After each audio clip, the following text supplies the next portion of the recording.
So hello and welcome back to all. तो यार आज हम फिजिक्स का नेक्स्ट चैप्टर डिस्कस करने जा रहे हैं जिसका नाम है ग्रेविटेशन। और ग्रेविटेशन भी काफ़ी अच्छी वेटेज रखता है। इसके अंदर से काफ़ी क्वेश्चंस आते हैं, 3 से 4 क्वेश्चन आते हैं इसमें से। जैसे कि आपके फॉर्मूला है जो इसका F = G into mass into mass upon d², ये जो फॉर्मूला है इस पे क्वेश्चन आते हैं। उसके बाद में आपका बॉयंसी पे क्वेश्चन आता है, आर्किमिडीज प्रिंसिपल पे क्वेश्चन आता है, ठीक है, थ्रस्ट प्रेशर पे क्वेश्चन आता है, ठीक है। तो ये सब चीज़ें हैं जिन पे क्वेश्चन आते रहते हैं और बार बार आते हैं। जब भी जितनी बार भी मैंने देखा हर बार क्वेश्चन आता है इस पे ना, इस चैप्टर पे। तो बहुत इंपॉर्टेंट हो जाता है चैप्टर और बिल्कुल सिंपल है और छोटा भी है और ज़्यादा कुछ इतना मतलब समझने का ज़्यादा है क्योंकि थियोरेटिकल पोर्शन है इसमें। तो आप समझोगे आसानी से हो जाएगा, ठीक है। तो हम स्टार्ट करते हैं आपका चैप्टर ग्रेविटेशन।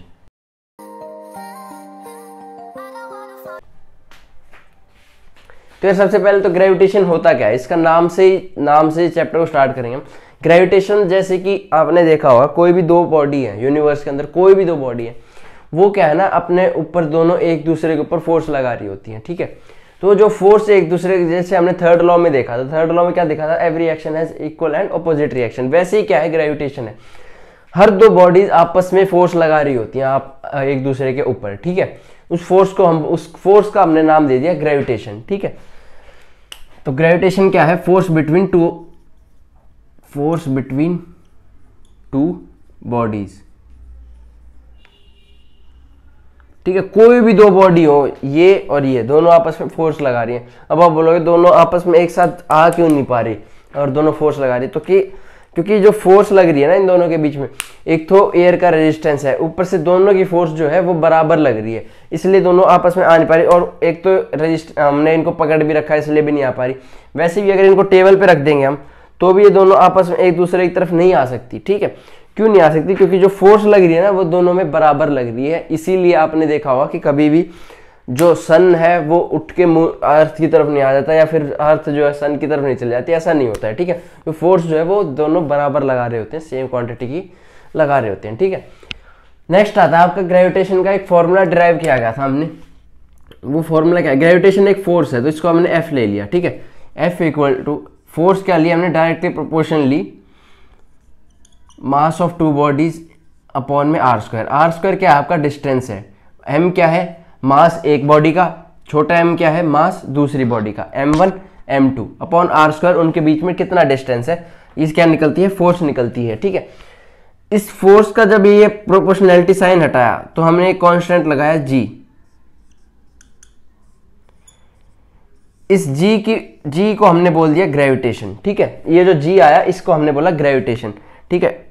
ग्रेविटेशन g की हमने एक कांस्टेंट था, इसकी वैल्यू क्या ली जाती है 6.637 इंटू 10⁻⁻⁻⁻ न्यूटन मीटर kg-2। तो ये इसकी वैल्यू है, ये भी आपको याद रखना 6.637 इंटू 10⁻⁻11। ये क्या है, इस g की वैल्यू है, ठीक है। नेक्स्ट अब हम देखते हैं,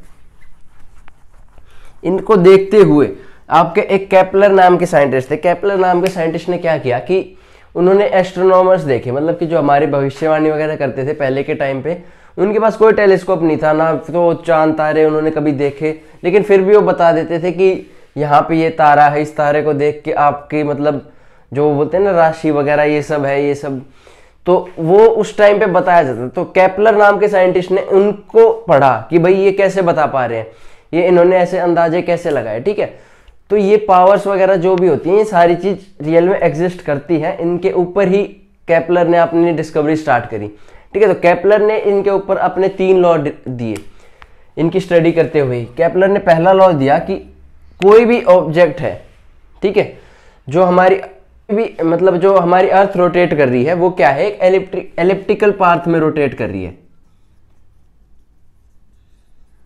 एलिप्टिकल पाथ क्या होता है, जैसे ये हमारा सन है तो अर्थ जो रोटेट कर रही है वो ऐसे रोटेट कर रही है, ठीक है। ये होता है एलिप्टिकल पाथ, जिसको एक्लिप्स सुना होगा ना आपने, मैथ्स में एक्लिप्स होता है, वही एलिप्टिकल पाथ होता है, ठीक है। सेकंड लॉ ये दिया कि मतलब कि अगर टाइम बराबर है ना, कि मान लो सेकंड लॉ क्या कहता है, जैसे कि ये हमारी अर्थ यहाँ पे रोटेट कर रही है, ठीक है। तो ये क्या कहता है कि जब आपकी अर्थ रोटेट कर रही है तो इक्वल इंटरवल ऑफ टाइम, मतलब कि यहाँ पे उसने 3 घंटे लिए इस डिस्टेंस को कवर करने के लिए, तो ये वाला जो डिस्टेंस है, और अगर उसने यहां पे भी 3 घंटे लिए, तो ये वाला जो डिस्टेंस है दोनों क्या होंगे, बराबर होंगे। मतलब कि इक्वल डिस्टेंस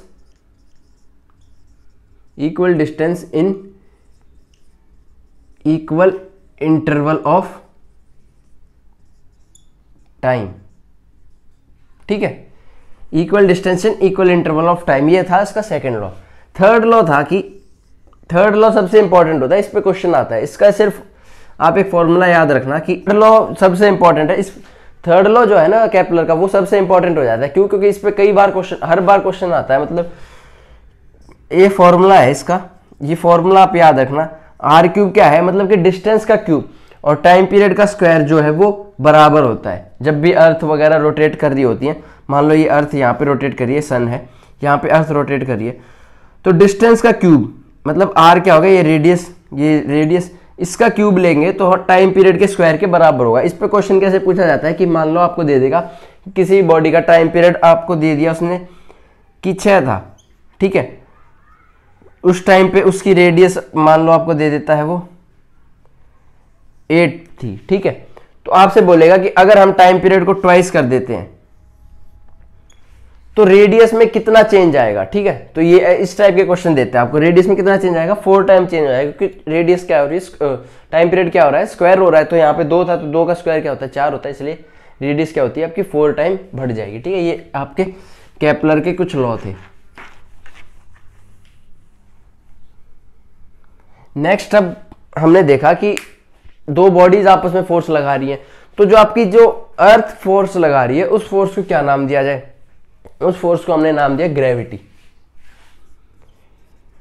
जैसे आपने सबने वो चीज सुनी होगी कि न्यूटन एक पेड़ एप्पल ट्री के नीचे बैठे हुए थे और ऊपर से सेब नीचे गिरा, तो उन्होंने बोला कि नीचे क्यों गिर रहा है, ऊपर क्यों नहीं जा रहा।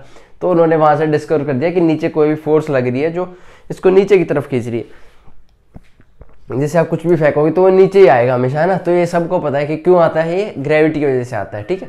तो ग्रेविटी किसने डिफाइन की थी, न्यूटन ने डिफाइन करी थी। और ग्रेविटी के उस पे ही इन्होंने क्या बताया कि जी की वैल्यू जो होती है वो 9.8 मीटर पर सेकंड स्क्वायर होती है, ठीक है। इसको आप 10 भी ले सकते हो, अगर ना दिया हो 9.8 तो इजी करेक्शन के लिए इसको राउंड ऑफ करके 10 भी ले लेते हैं, ठीक है। ये होती है आपकी ग्रेविटी। ग्रेविटी डेफिनेशन सबको पता होगी, force which earth applies on any body, ठीक है। और ग्रेविटी की कुछ एप्लीकेशंस हैं, जैसे कि आपने देखा होगा टाइड्स की अकरेंस। टाइड्स जो होती है ना, हाई टाइड, नीप टाइड, तो ये जितनी भी टाइड फॉर्मेशन होती है ये किसकी वजह से होती है, ये ग्रेविटी की वजह से होती है। अर्थ जो है और मून जो है दोनों आपस में फोर्स लगा रहे होते हैं, तो वो क्या फोर्स जो लगती है उसकी वजह से क्या होती है, टाइड की अकरेंस होती है। उसके बाद में कोई भी थिंग जो है वो नीचे गिर रही है, ऊपर नीचे गिर रही है, वो भी क्या है, टाइड की वजह, ग्रेविटी की वजह से हो रही है, ठीक है। ये कुछ इनके एप्लीकेशन थे। और ग्रेविटेशन की एप्लीकेशन क्या है कि अर्थ जो आपकी रोटेट कर रही है, ठीक है, सन वगैरह जो मून वगैरह रोटेट कर रहे हैं अर्थ के साइड में, ठीक है, बाकी चीजें प्लैनेट्स रिवॉल्व कर रहे हैं, ये किसकी वजह से कर रहे हैं, ग्रेविटेशन की वजह से रिवॉल्व कर रहे हैं। और बस ये आपका ग्रेविटी हो गया। और नेक्स्ट अब हम देखते हैं, नेक्स्ट आपका टॉपिक आता है थ्रस्ट और प्रेशर क्या होता है, ठीक है। तो थ्रस्ट क्या होता है, सबसे पहले तो थ्रस्ट को देखते हैं हम, थ्रस्ट एंड प्रेशर। थ्रस्ट क्या है ना, बेसिकली इसको थोड़ा मॉडर्नाइज कर दिया हमने, ये है असल में फोर्स ही, ठीक है। फोर्स को हम थ्रस्ट बोल देते हैं। जो फोर्स परपेंडिकुलरली लग रही होती है ना ऐसे, उसको हम थ्रस्ट बोल देते हैं। कोई भी फोर्स अगर परपेंडिकुलर लग रही है उसको थ्रस्ट बोल देते हैं, सिंपल सी बात ये है। तो थ्रस्ट क्या है, बेसिकली तो फोर्स ही है एक, जो कि परपेंडिकुलर लग रही है किसी भी ऑब्जेक्ट पे, ठीक है। तो क्या है, फोर्स है जो परपेंडिकुलर लग रही है किसी भी चीज पे। जैसे ऐसे मैंने इस पे फोर्स लगाई तो ये क्या है, परपेंडिकुलर लग रही है, ये 90 डिग्री का एंगल बना रहा है ना, ये यहाँ पे ऐसे निकला हुआ है, ये 90 डिग्री का एंगल है। तो 90 डिग्री के एंगल पे जो भी फोर्स लग रही होती है उसको क्या बोलते हैं, हम थ्रस्ट बोलते हैं, ठीक है। प्रेशर क्या होता है, प्रेशर क्या होता है, बेसिकली फोर्स अपॉन एरिया होता है।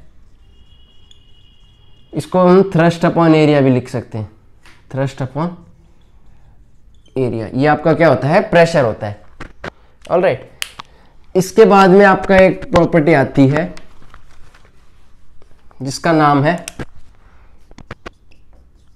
BUNCY, इसका नाम है बॉयंसी। तो बॉयंसी बेसिकली क्या होता है ना, जब भी आपने देखा होगा कि एक आपने बाल्टी ली, उसमें आपने एक डब्बा लिया, डब्बे को आपने अंदर की तरफ दबाया, जैसे जैसे उसमें पानी भरता जाएगा तो क्या है, जैसे अंदर से वो प्रेशर नहीं लगता है, पानी प्रेशर मारता है, डब्बा एकदम उछल के बाहर आता है, भूम करके बाहर निकलता है ना।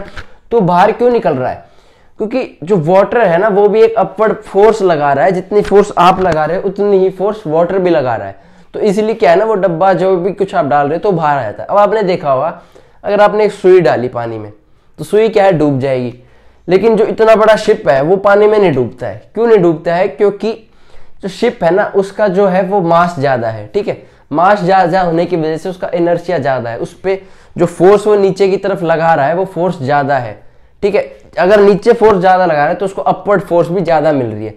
अपवर्ड फोर्स ज्यादा मिल रही है तो क्या है, वो ऊपर तैर रहा है। और जो सुई थी आपकी वो क्या है, फोर्स नीचे कम लगा रही है। नीचे अगर फोर्स कम लग रही है तो जो ऊपर फोर्स लग रही है वो भी कम लग रही है, तो पानी के मुकाबले वो उसको उठा नहीं पा रहा है, ठीक है। तो बेसिकली ये कंसेप्ट होता है इसका, ठीक है। और जैसे कि बॉयंसी का एक पिछली बार क्वेश्चन पूछा गया था कि बॉयंसी है क्या, तो आपको ऑप्शन दे रखे थे कि force applied in lower direction, force applied in sideward direction, ऐसे ऐसे। तो उसका आंसर था force applied in opposite direction, ठीक है। Force applied in water in opposite direction, मतलब ऑपोजिट डायरेक्शन लगती है। जैसे आपने नीचे फोर्स लगाया तो बॉयंसी उसके उल्टा लगेगी, ऊपर की तरफ, ठीक है। ये आपकी होती है बॉयंसी। बॉयंसी याद रखना हमेशा लिक्विड में ही होगी। ये नहीं कि मैंने हवा में ऐसे प्रेशर मारा तो हवा ने वापस रिवर्ट बैक किया तो वो भी एक बॉयंसी है, नहीं, वो बॉयंसी है। बॉयंसी हमेशा लिक्विड के अंदर होगी। लिक्विड के अंदर जब भी आप फोर्स लगाओगे तो लिक्विड आपको रिवर्ट बैक देगा, वो रिवर्टिंग बैक जो फोर्स होगी उसको हम बॉयंसी बोलेंगे, ठीक है। तो ये हो गया आपका। इसके बाद में आपका आता है next Archimedes principal. Archimedes principal ना कई बार पूछा जाता है, अगर एग्जाम में नहीं पूछा जाएगा तो एसएसबी वगैरह में इंपॉर्टेंट हो जाता है। जैसे आपसे पूछ लेगा, जो नेवी के एसएसबी देंगे उनसे पूछ लेगा कि आर्किमिडीज प्रिंसिपल क्या होता है, क्योंकि ये एक बहुत कॉमन सा टॉपिक है जो हर बंदा सुनता आता है, आर्किमिडीज प्रिंसिपल, आर्किमिडीज प्रिंसिपल। तो ये जैसे ही आपको कोई आप बोलोगे साइंस स्ट्रीम से हूं मैं, तो आपसे तुरंत तो एक ही क्वेश्चन पूछेंगे, आर्किमिडीज प्रिंसिपल बताओ। तो आर्किमिडीज प्रिंसिपल क्या होता है, जैसे आपने कोई भी बॉडी को पानी के अंदर डुबोया, ठीक है। मान लो इतना हमने कंटेनर लिया, इसमें पानी भरा है, इसमें मैंने एक ऑब्जेक्ट को डुबोया, ठीक है। इतना डूब गया ये, तो क्या है, इसका जो पानी इसने रिप्लेस किया, मतलब यहाँ पे पानी था पहले इतनी जगह पे, तो वो पानी इसने रिप्लेस किया, ठीक है। इतना पानी रिप्लेस किया, तो ये जो पानी इसने रिप्लेस किया है यहाँ से यहाँ तक का, जो इतना साइड में पानी था, जितना इसने रिप्लेस किया उतनी इसको अपवर्ड फोर्स एक्सपीरियंस होगी। ये आपका किसने बताया था, आर्किमिडीज प्रिंसिपल ने बताया था, ठीक है। तो जैसे आपकी शिप फ्लोट हो रही होती है, तो शिप जैसे साइड में जैसे पानी में रहेगी तो साइड में पानी को डिस्प्लेस करती जाती है, आगे बढ़ती जाएगी, पानी को हटाती जाएगी।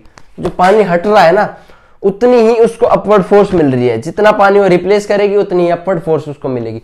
अगर वो कम पानी रिप्लेस करेगी तो कम अपवर्ड फोर्स मिलेगी, कम अपवर्ड फोर्स मिलेगी तो क्या है, वो नीचे आने के चांसेस उसके बढ़ जाएंगे। अगर वो पानी ज्यादा रिप्लेस कर रही होगी तो वो उतना ही उसको ज्यादा अपवर्ड फोर्स मिलेगी, उतने ही उसके ऊपर उठने के चांसेस बढ़ जाएंगे, ठीक है। तो वही है आर्किमिडीज प्रिंसिपल। इसको आप ऐसे याद रख सकते हो कि अगर आप ज्यादा एफर्ट लगाओगे, ज्यादा मतलब कि स्ट्रगल करोगे तो क्या है, आपको अपवर्ड उतनी ही नीचे से भी अपवर्ड फोर्स उतनी ही मिलेगी, है ना। तो नेचर भी सेम लाइकवाइज एक्ट करता है, जैसे आप नेचर को ट्रीट करोगे वैसा ही नेचर आपको ट्रीट करेगा। अगर आप ज्यादा एफर्ट मारोगे तो नेचर भी आपको ज्यादा पुश देगा, आप भी कम एफर्ट मारोगे तो नेचर भी आपको बिल्कुल पुश नहीं देगा और आप भी सुई की तरह सिंक कर जाओगे, ठीक है। तो ये हो गया आपका Archimedes principal. Last relative density. Relative density, relative density क्या होता है कि किसी भी बॉडी की डेंसिटी अगर हम पानी के साथ कंपेयर करते हैं तो रिलेटिव डेंसिटी। रिलेटिव, आपके रिलेटिव कौन होते हैं, मतलब कि जो आपके सगे संबंधी हैं उनको हम रिलेटिव बोलते हैं, ठीक है। तो वैसे ही किसी भी ऑब्जेक्ट की डेंसिटी या किसी भी पार्टिकल, किसी भी वाटर, किसी भी लिक्विड की डेंसिटी को अगर आपने कंपेयर करना है, अगर आपने वाटर के साथ उसको कंपेयर कर दिया तो वो एक रिलेटिव डेंसिटी है। जैसे कि हमने ली एक कोल्ड ड्रिंक, ठीक है, एक हमने लिया वाटर, ठीक है। अगर हमने इन दोनों के डेंसिटी को कंपेयर कर दिया, कोल्ड ड्रिंक की डेंसिटी को वाटर की डेंसिटी के साथ कंपेयर कर दिया, तो इसको बोल देंगे हम रिलेटिव डेंसिटी। ठीक है, तो ये होता है आपका रिलेटिव डेंसिटी। इसको अगर मैं आपकी बुकिश लैंग्वेज में लिखूं तो वो होता है density of a liquid upon density of water. ठीक है, तो ये आपके रिलेटिव डेंसिटी था। रिलेटिव डेंसिटी पे कैसे क्वेश्चन आएगा, आपको दे देगा कि वाटर की डेंसिटी इतनी है, मान लो 10 दे देगा। ठीक है, आपको पूछ लेगा लिक्विड, और जो इनकी रिलेटिव डेंसिटी है वो 12 है, तो आपसे पूछ लेगा लिक्विड की डेंसिटी कितनी है, तो वो आ जाएगी 120। ठीक है, तो ये क्वेश्चन आते हैं। और एक चीज़ मैं आपको बताने भूलिएगा, वो क्या है, एक आपका इंस्ट्रूमेंट होता है लैक्टोमीटर। लैक्टोमीटर क्या करता है, वो मिल्क की प्योरिटी को मेजर करता है। ठीक है, प्योरिटी ऑफ मिल्क। लैक्टो से ही आपको पता लग रहा हो कि लैक्टो है मतलब मिल्क से कुछ रिलेटिव है, जैसे लैक्टिक एसिड होता है जो आपका उसमें पाया जाता है, किसमें, दही में। ठीक है, तो लैक्टोमीटर क्या होता है, प्योरिटी ऑफ मिल्क को मेजर करता है। उसके बाद में क्या आता है आपका हाइड्रोमीटर। हाइड्रोमीटर क्या मेजर करता है, डेंसिटी ऑफ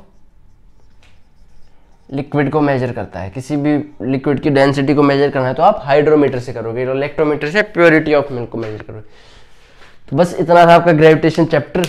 फॉर्मूला आप देख के जाना। ठीक है, और जो ये लास्ट में टॉपिक करें ना हमने, Archimedes principal, buoyancy, thrust, pressure, ये तो भाई बहुत ज़्यादा इंपॉर्टेंट है, मतलब इनको छोड़ने की गलती मत करना, क्योंकि इन पे क्वेश्चन बनेगा। स्टेटमेंट वाइज क्वेश्चन बनता है, जैसे कि ऐसे आ जाएगा, शिप जो मूव कर रही है कौन से प्रिंसिपल पे, आर्किमिडीज प्रिंसिपल। ठीक है, और जैसे सुई वाला एग्जांपल मैंने दिया था, ये पूछ लेते हैं कि सुई क्यों सिंक कर रही है और वो सिंक क्यों नहीं कर रही। ठीक है, तो ये चीज़ पूछी जाती हैं, तो इन सबको आप देख के जाना, buoyancy, Archimedes principal, thrust, pressure और ग्रेविटेशन का वो फॉर्मूला। ठीक है, ये सारी चीज़ें आप अच्छे से कवर करके जाना। And I hope you like the video, and thank you, thanks for watching.